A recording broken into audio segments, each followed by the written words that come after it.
Hello, you beautiful stars. This is Courtney with Stars in the Morning Light. Tonight we have Sarah Leverett. Um, Sarah was one of the tables at my event last September. She probably will come around again if we do another event. Hopefully in the spring, guys. I'll be talking about it soon. Um, you are the Sarah's the creator of Intuitive Empowerment, focusing on oracle readings, human design readings, um, all sort of Celtic myths and lore. Do you teach classes about that, Sarah, before we begin? I do. Yeah, I do. I'm just starting. I just started with Samhain with my first circle around this sort of mythology. Excellent. Well, audience, you know how I do. Sarah, I have to ask you, what is your definition of awakening? Yeah, so I like to think of awakening really as remembering. Um, I think that we innately know that we are spiritual. I think we innately know that we are energy and that we are all one and that we are all source. And I think that we forget that. We lose sight of that. We get distracted by that or get distracted from that. And I think when we start to remember, and that can happen in so many different ways for so many different people, I think that's where we get this phenomenon of feeling like we've awoken to something. Yeah. Um, before what I would call my major awakening, it really did kind of feel like I was sleepwalking through life and just going through the emotions or the emotions without emotion. And yeah, it just seemed like going through grief and trauma and coming through the other side of that helped me to remember that oneness that I am, the wholeness that I am.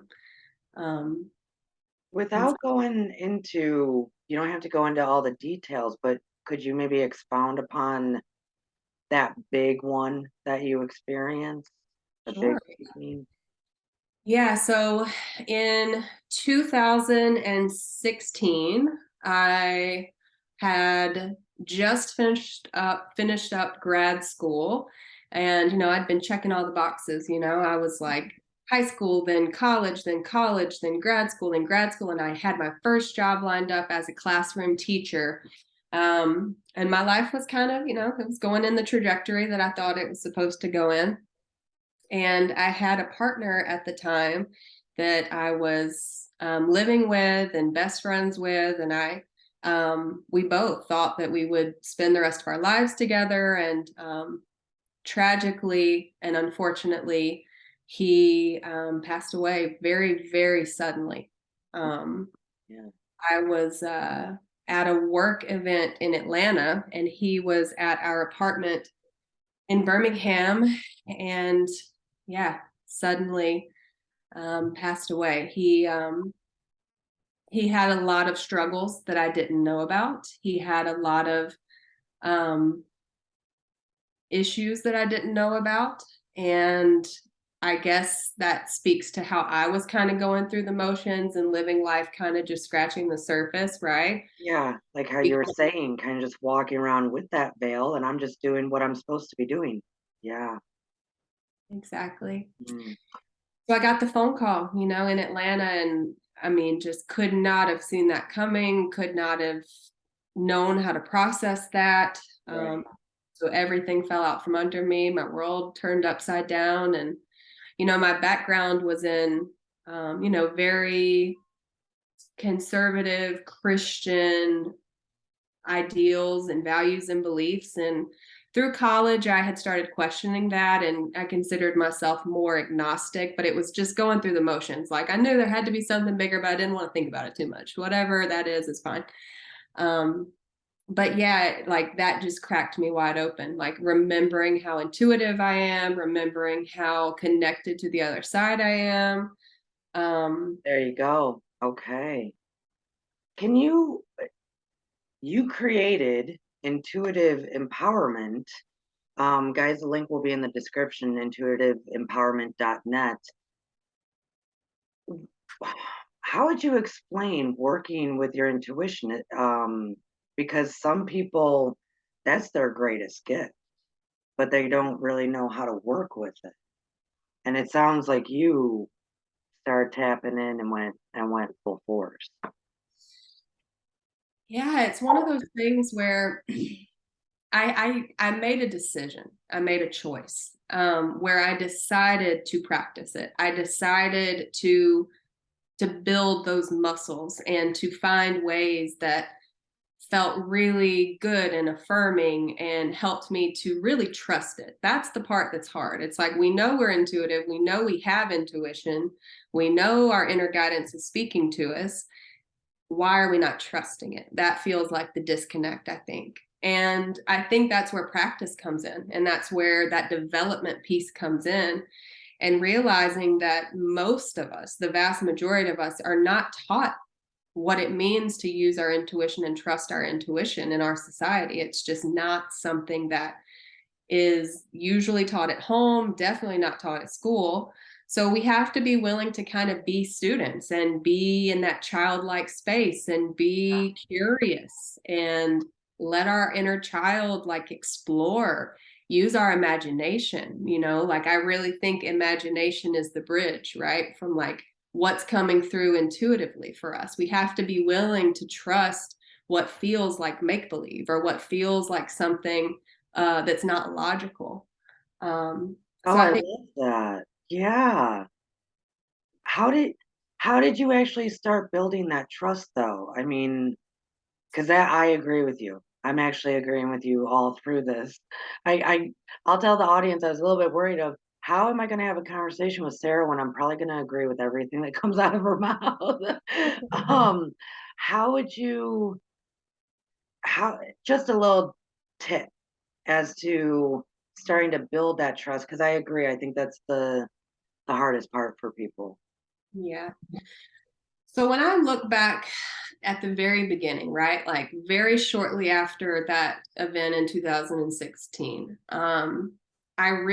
there's a few things that I can think of that really set a solid foundation for me. One is that I found a practice that helped me get into my body because our intuition isn't up here. It's not in our thoughts. It's not in the logical space that we're taught to be in. So for me, it was yoga. I don't think it needs to be yoga for everybody, but for me, that was the foundation of getting from here into here, getting into my body, getting into my gut. So I do think that's very important. So whether that's yoga for you or walking or running or swimming or dancing or whatever works to get you into your body, that's where our intuitive senses are, is in our body. That's where our innate wisdom is in our body. So we have to be willing to be in our bodies. So for me, I really laid a foundational yoga practice for myself. And I attribute a lot of where I am now to that. It taught me how to meditate. It taught me how even little things like drinking water. I was so unaware of how little water I drank. And Oh, then my body started letting me know, like, you're very dehydrated, right? And when we're talking about, intuition and spirituality and awakening, it's like we've got to take care of our basic needs as well. Like yeah. drinking water, self-care. Do you feel safe? Like, are you a safe space in your body? Sometimes we want to jump straight to connecting to the other side. And it's like, are you connected to yourself? Like, are you okay? Are you safe in your own body? So that was the first thing. And then the other thing was shortly after, um, shortly after that moment of awakening for me, I got my first Oracle deck. And it was just something personal, right? And it was something where it was just a daily practice where I would pull the card and then I would just wait for that sign or that synchronicity or that information to show up in my environment throughout the day. And I think with that, where I really made progress is stop worrying so much about what the book says that card means, or stopping worrying about what Google says that card means, or stop giving your power away to someone that you consider more spiritual than you, and Mm, really just listen to your body. What does that card mean to you? What does it spark in your imagination? What does it spark in your senses? What does it bring to life for you? That was a huge thing. Like when I finally realized that and let that click. Now, don't get me wrong, I still pick up the book from time to time. I still might Google, I just saw an owl. What does it mean?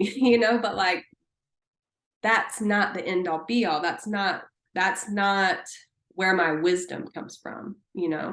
That's an experience. That's what's in your body is the wisdom. I love that, Sarah. I love that. I, I love the fact that you said I had to have some kind of foundation, and then also the going inward, the body, because people do for not pay attention to that. I mean, this really is our bodies, our best tool. And it took me many years because I always operated in my head. It took me so many years to understand this is my best tool. And my dad raised me that, if you have a really good ratchet, if you keep it clean and healthy the whole time, that ratchet's gonna go the rest of your life with you. Literally a tool. Same with the body. And the fact that you're saying inward all this stuff and that the intuition is in the body, it's not the mind, not at all. I agree with that. What about bringing the imagination in? What does that actually mean? Mhm. It's that curiosity and that playfulness and that inner child, like the wonder of it all. I think the biggest leaps that I've made in trusting my intuition is when it's not so much of like, well, I should be journaling today. I should be at yoga. I should be meditating. It's like we already have enough of that on our plate. We already have enough to-do lists. We already have enough responsibilities and things to take care of. So when I let myself be in that more imaginative, curious, playful, like, man, that's the good stuff. That's Yeah. when my intuition is just on fire. And yeah, it's that. I mean, I just think about, I used to think that I was not at all clairvoyant. I thought that I was just claircognizant. And so I think about intuition sometimes in the terms of clairs, right? So claircognizant being just this direct knowing, just I know what is true for me. And my spirit guides just kept telling me through many different ways, like, you have access to all of the clairs, the sight, the vision, the hearing, the smelling, the taste, all of it. And I think that's true for everyone, not just myself. I don't think I'm special in that way. I think I chose to develop it. But yeah, I used to not think I was very clairvoyant, but man, just allowing myself to like let my imagination step forward and let my logical mind step to the side, my visions are more colorful and more clear. And it's like it unlocks things in your dreams, it unlocks things, places that you just never thought your mind could take you before, because we're taught to cut that off. We're taught that that's not of value. But I really do think imagination is a bridge for us, to tap into that intuition. How so you're awakening, like, a lot of people, I agree with your definition of remembering. And I think a lot of people, it's a hard process to have moments like that. And you said it, college, grad school, I have my job. I'm doing what I'm supposed to be doing. This is my life. And then all of a sudden they have that moment, or they have a few moments that clearly they're being directed. What did your process, and you don't have to go into all of it, but what was your process like from, because your background is education and nonprofit, I believe, which so is mine, same backgrounds. So what was that process like into what you do now as a reader and teaching and of the mystical, magical stuff? the acceptance there, the transformation there? What was that like for you? Yeah. So at first, it was just something where I still kept that classroom job in Birmingham at the time. I was in Birmingham, Alabama. And then I got to a certain point where I was like, okay, I want adventure. I want a new scenery. I want to be on my own and be independent and figure this out. So I left Birmingham, knew nobody, and went to New Orleans. And I got down there and went into the classroom there. And it wasn't too much longer after I got to New Orleans that I realized I'm not meant to be a classroom teacher anymore.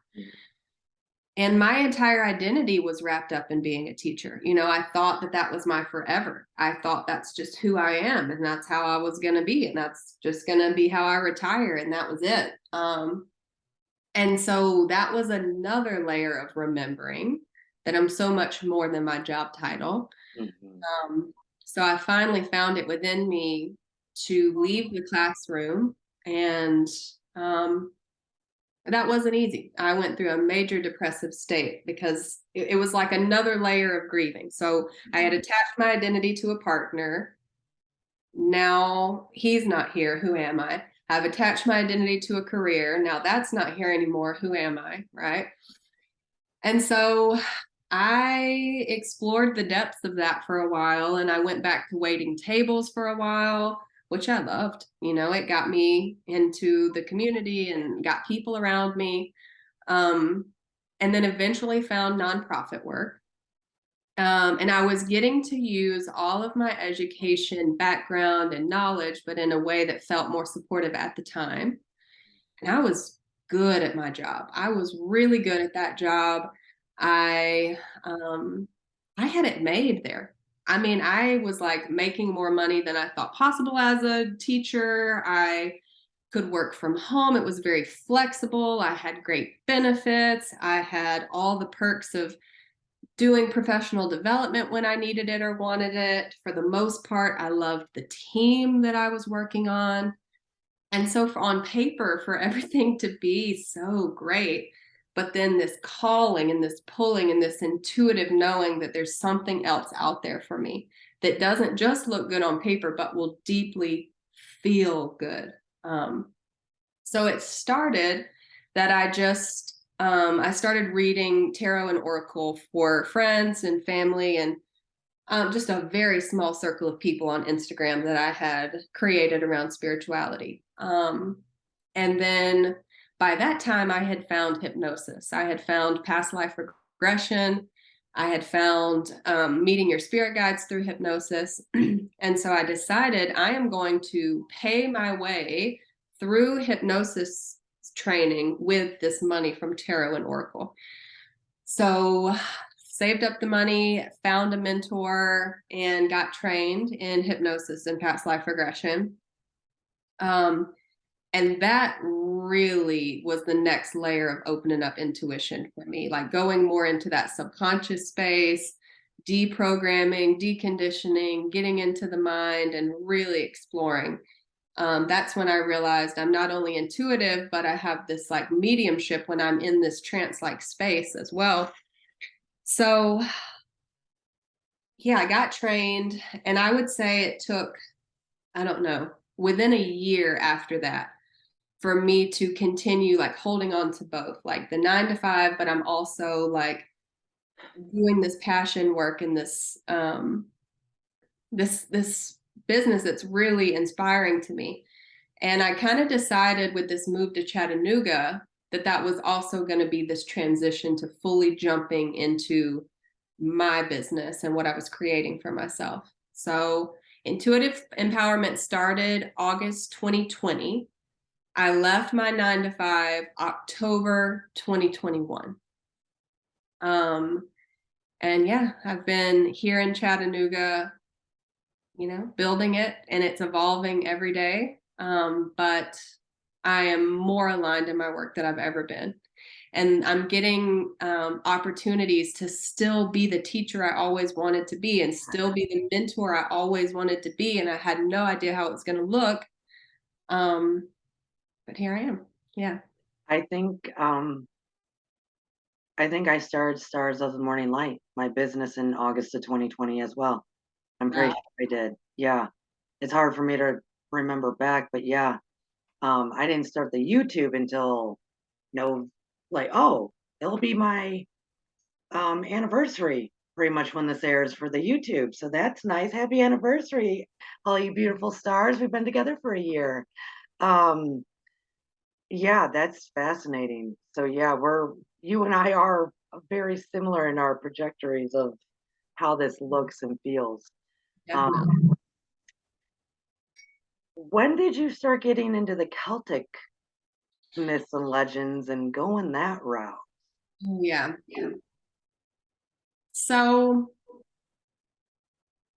as I was exploring yoga and finding my way, I was looking into as many different perspectives as I could. Like I remember during that time, I was looking into Buddhism. I was reading like the Tao Te Ching, and I was reading books about Native American spirituality. And I was just looking for truth anywhere I could find it. Like, what is true for me? And I could find truth in every bit of it.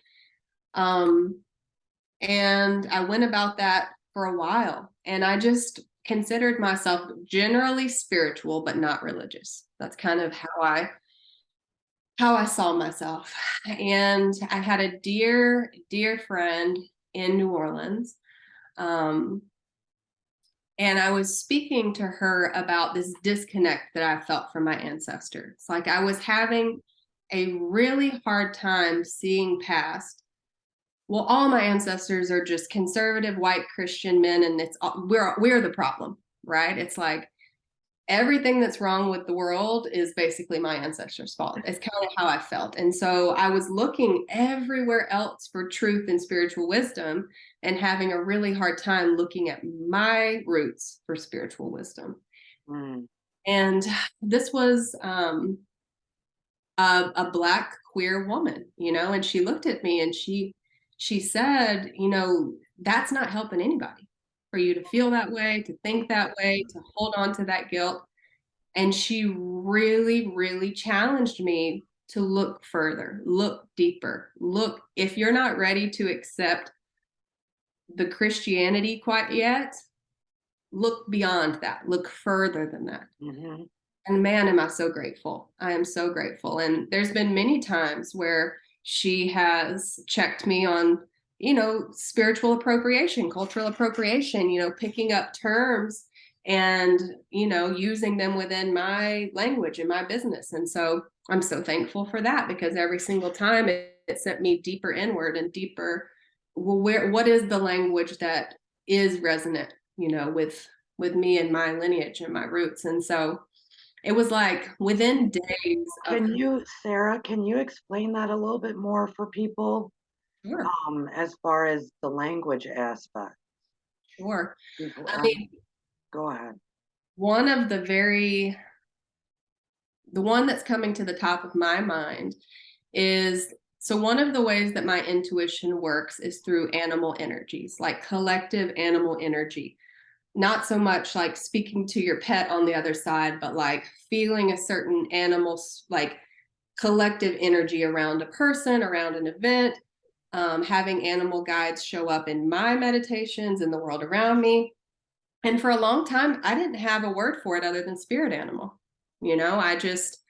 I thought that fit from what I read, that fit what I was personally experiencing. And I didn't have any other language, right?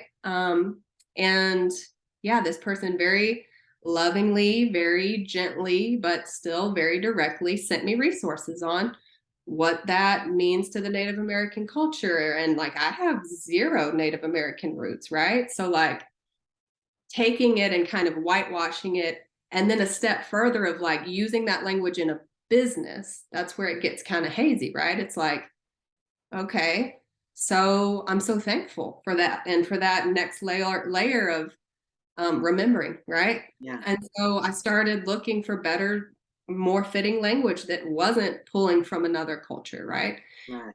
And so I've been using other things. I've used animal energy, animal guide, and I've landed on animal messengers.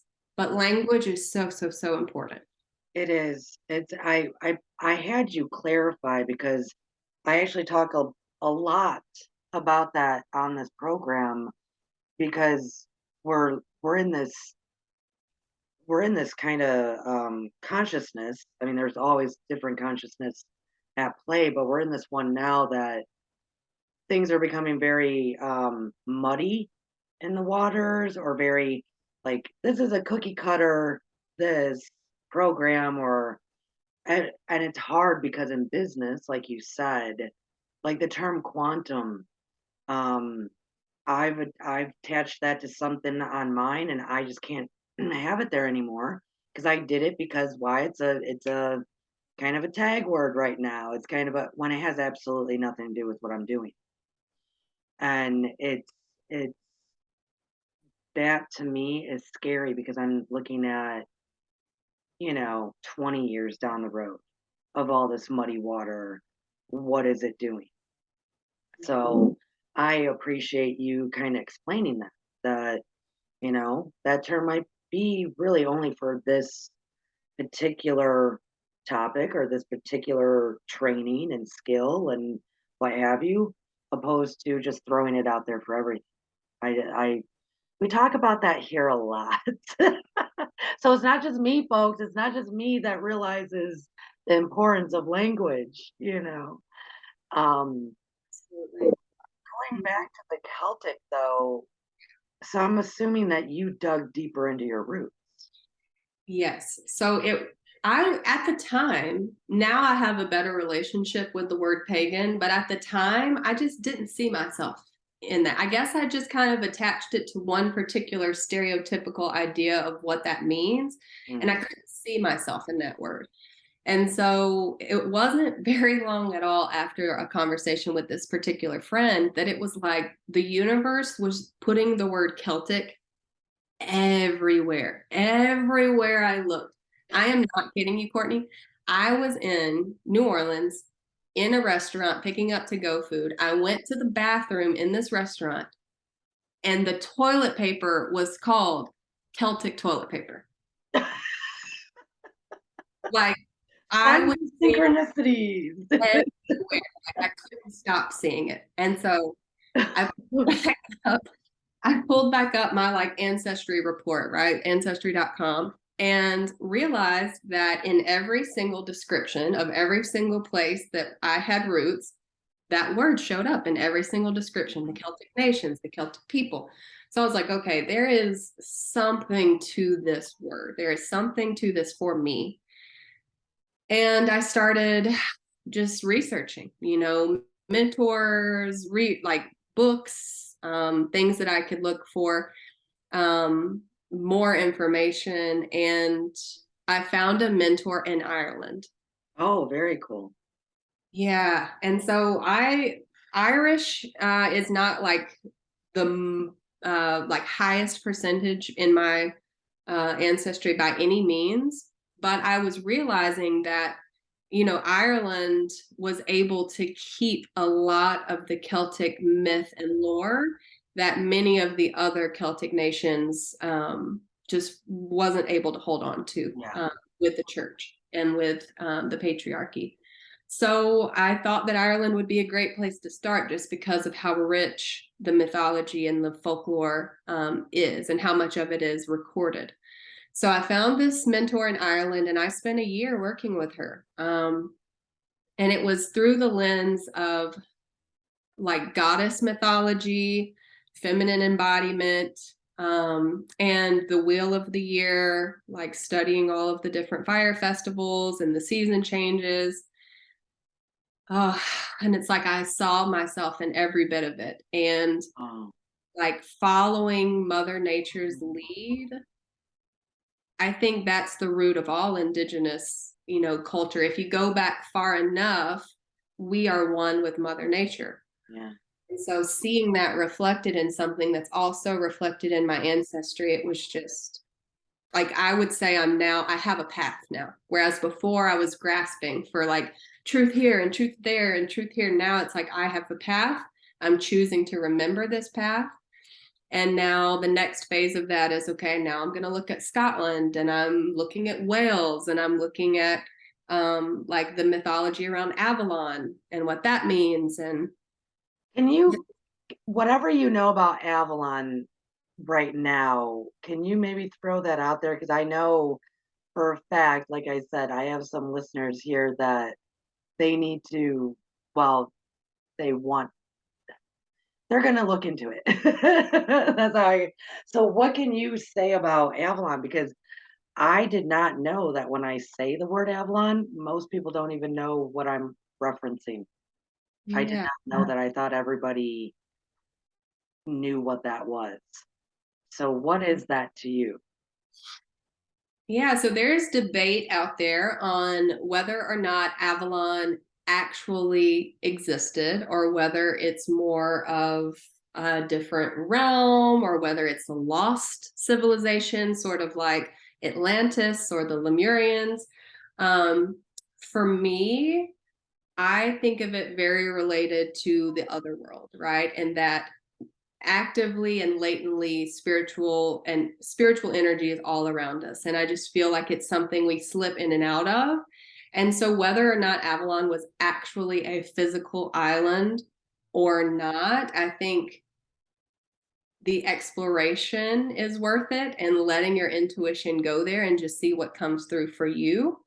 um, but yeah, it's very closely tied to Glastonbury, and there's some thoughts around whether or not that specific ancient sacred site was Avalon. Um, this is actually sitting right here, so I'm going to grab it. This is the book that I'm using to really dive in. It's called Avalon Within. Um, but it would have been a very matriarchal, woman-led place. A lot of times, dragon lore is very much so associated. There's this thought that it's the dimension where dragons worked with humanity. There's a lot of How lore. would you explain the Lady of the Lake? Hmm. Isn't she from Avalon? Like she was like the remnants of the, and when guys, I'm asking, this is King Arthur stuff, you know. Most of us should know these stories. If you don't, just even pick up a children's book. I mean, it's in there. Um, but she was supposed to be like the last remnants of Avalon in a way. But for me personally, I think there were tons of Lady of the Lakes. So what do you think of Mhm. that concept? Yeah, when I bring that into my heart space,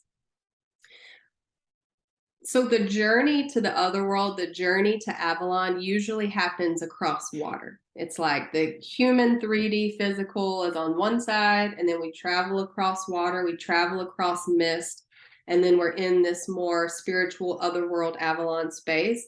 And to me, the Lady of the Lake feels like that liminal space in between. And there's some grief there that she's not fully in one space or the other.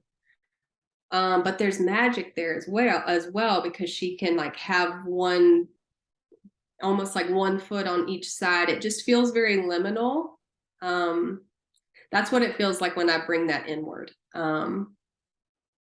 Almost like she represents kind of that feeling that we feel sometimes as humans, where we're not fully completely 100% spiritual, but we're not fully completely human. And like, so what does that mean? And What does like that being, mean? Yeah, yeah. I urge everybody to look into Avalon because I did not know. Um, People didn't know that that was even a place, or well, or they don't even know the stories behind it. And Mhm. I'm fascinated by that. So are you getting into your more divine feminine by exploring all this Celtic myths and lore and goddesses? I really am, because I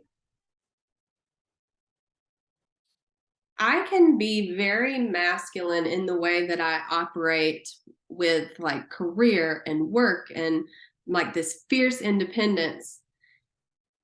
And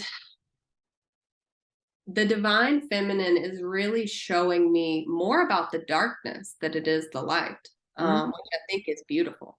Um, you know, like this is the first time where I am not dreading winter. Like usually this time of year, I'm like, dear God, I've got to hold on, gotta make it through this. My Lord, can it just speed up, right? Versus now, it's like, oh, like I can be at home in the darkness. I can slow down. I don't have to put all this pressure on myself. I can go into winter.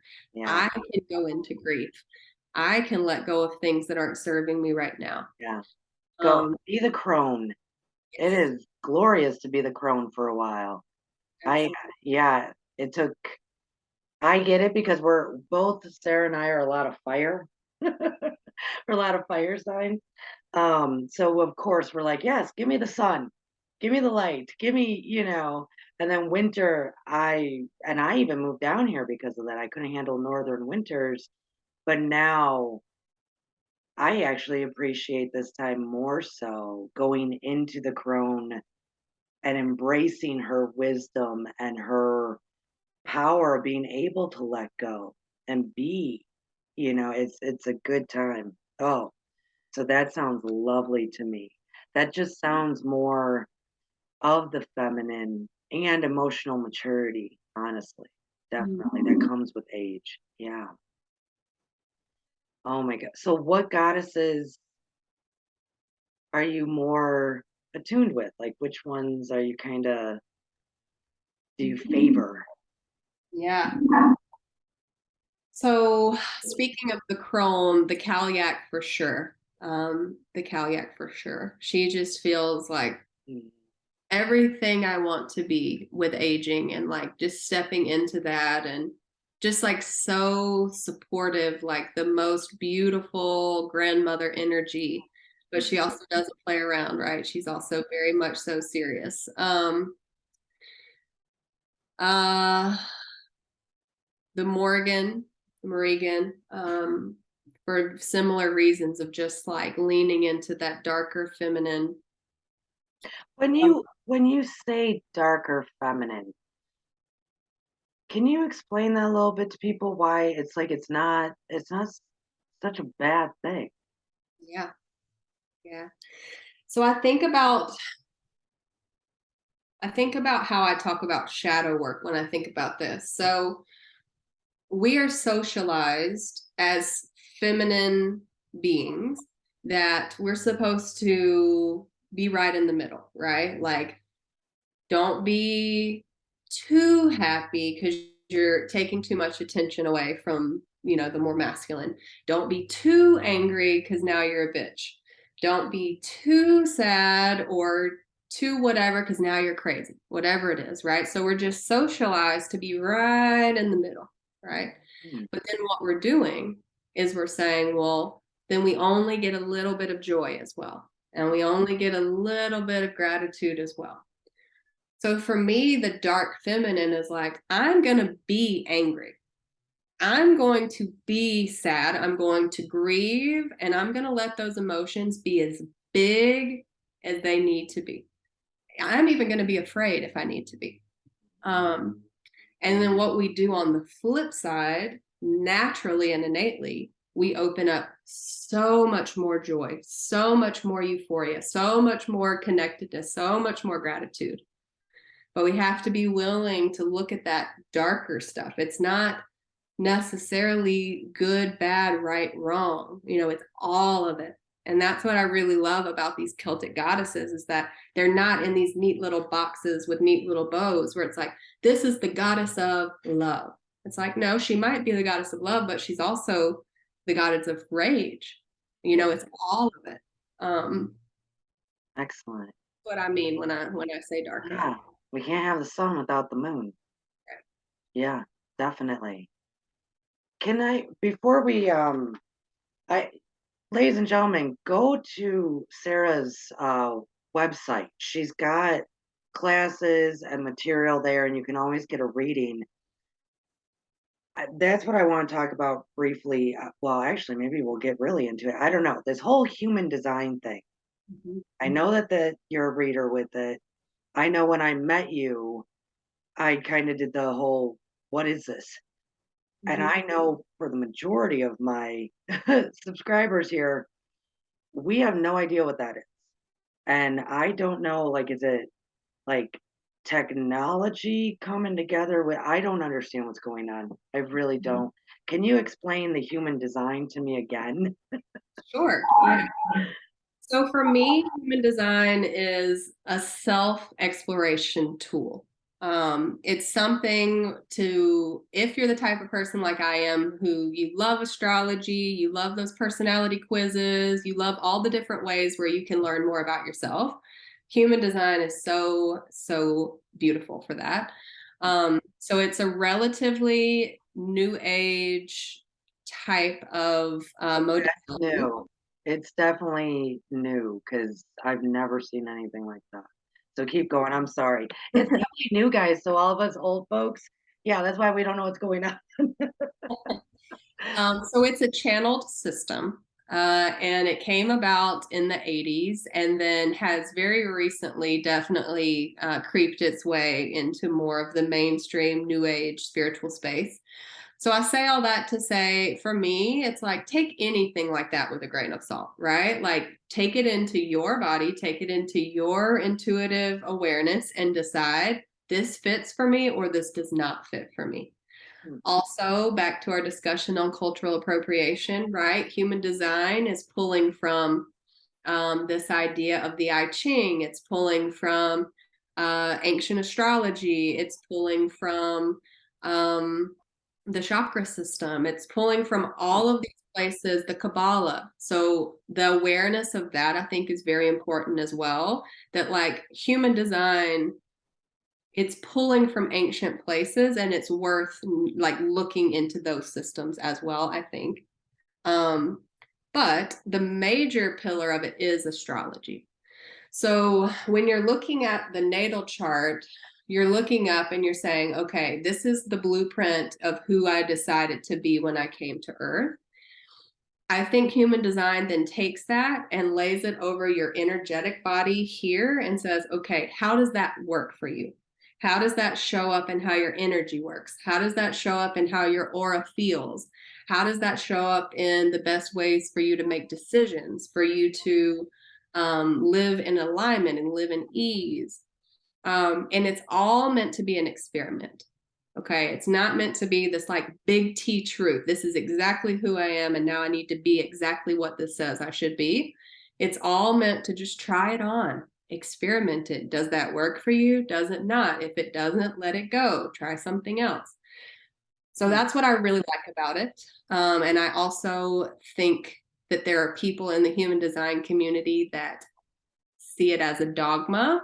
And that's something I want to speak on as well, that this is not the original intent. And I don't think it's helpful at all. So I try to keep it very much so like self exploration, no pressure. This is not how you should be. This is an opportunity to see if it feels good to try. Right, right. But And there that are, can be dangerous because I have to say, the only thing that I ever learned about me is that I'm a manifesting generator. And then I asked you what that meant, and you told me what it meant. And I was thinking, oh my goodness, what about all the manifesting generators out there? But first, explain what that is so the audience knows what I'm saying. What's a manifesting generator?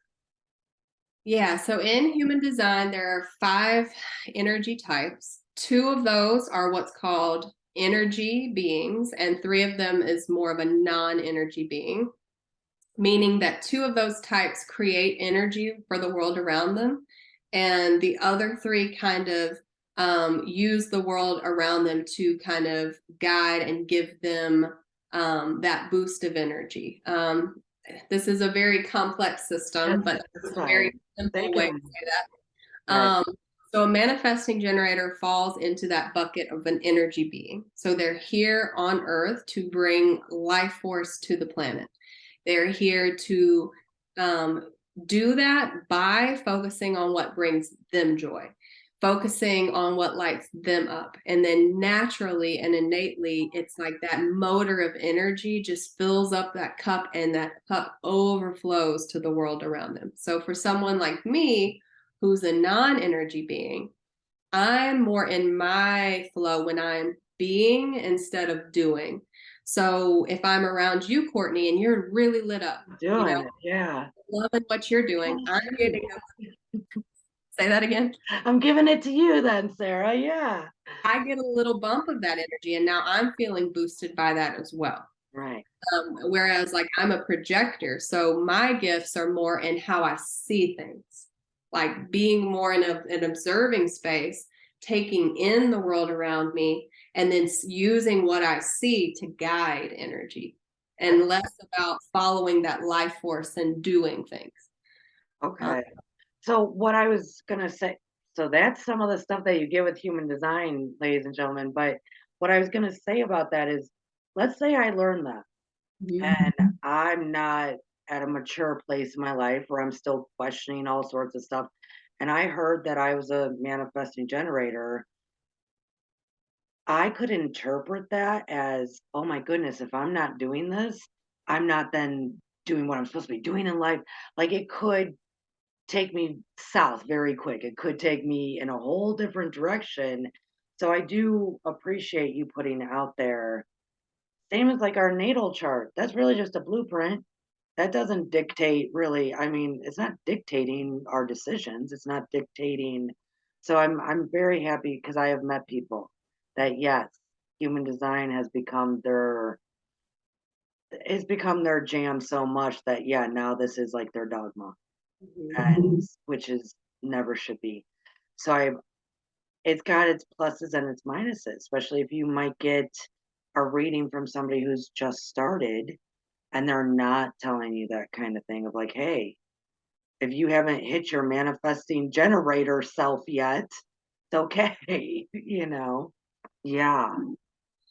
Yes, such a good point. If anyone is, if it feels limiting, that is kind of a red flag or a check engine light. Human design should not feel limiting, it should feel expansive. And Mm, so I think that's where you use your intuition and your discernment to find resources in this space that feel expansive, that find teachers that feel expansive.